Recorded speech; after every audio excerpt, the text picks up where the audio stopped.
Hello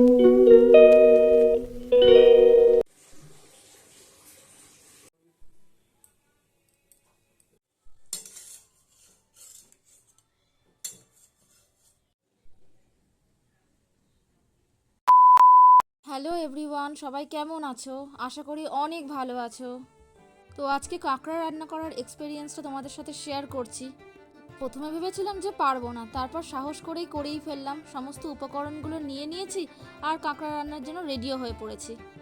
প্রথমে কড়াটাকে ভালো করে গরম করে নিয়েছি, তারপর 2 চামচের মতো তেল দিয়েছি, সর্ষের তেলই দিয়েছি। দিয়ে কাঁকড়াগুলোকে কেটে ভালো করে ধুয়ে নিয়েছি। এরপর একটু হলুদ আর একটু নুন দিয়ে মাখিয়ে রেখেছিলাম।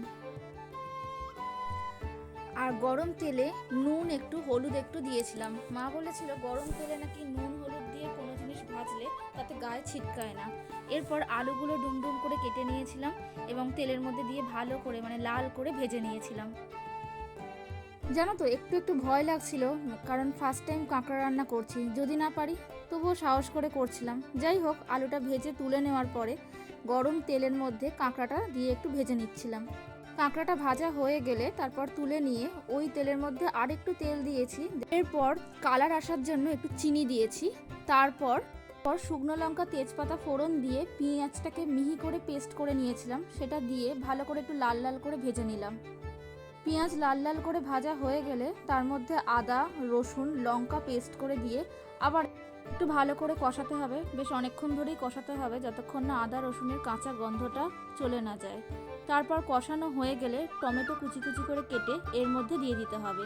টমেটো দেওয়ার পরে টমেটো যতক্ষণ না গলে না যায় ততক্ষণ একটু কষাতে হবে। আর মাঝে মাঝে যদি একটু লেগে যায় তখন অল্প অল্প করে গরম জল দিতে হবে। গরম জল দেওয়ার পরে টমেটো গলে গেছে। এখন একটু জিরে, একটু ধনে, একটু কাশ্মীরি লঙ্কার গুঁড়ো, একটু হলুদ, নুন ও গোলমরিচ দিয়ে ভালো করে একটুখানি কষিয়ে নিতে হবে। শুনেছি কাঁকড়ায় নাকি গোলমরিচের গুঁড়ো দিলে খুব সুন্দর টেস্ট হয়।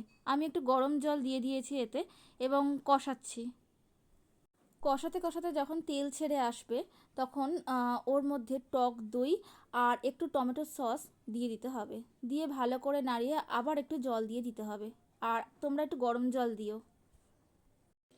এরপর ভালো করে কষানো হয়ে গেলে তাতে ভাজা আলু কাঁকড়াগুলো ভালো করে দিয়ে আবার একটুখানি কষিয়ে নিতে হবে।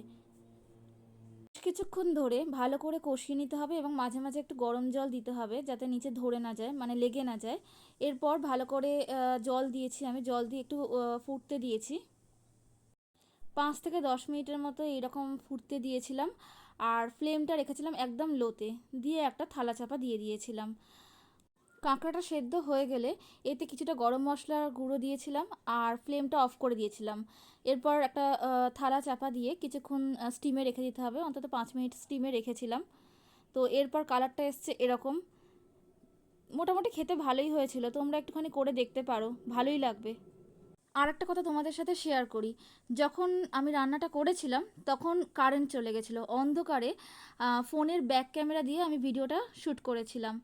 তো ভালো লাগলো অবশ্যই লাইক কমেন্ট শেয়ার এবং সাবস্ক্রাইব করো। আর রান্নাটা করার পরে এই রকম এসছে। আর এই দেখো, এই কাঁকড়াটা মারা যাওয়ার পরেও এখনও দানাটা কিভাবে আছে, কি ফানি! যদি বেঁচে থাকতো তাহলে আমি শেষ। যাই হোক, বাই বাই, সবাই ভালো থেকো, সুস্থ থেকো।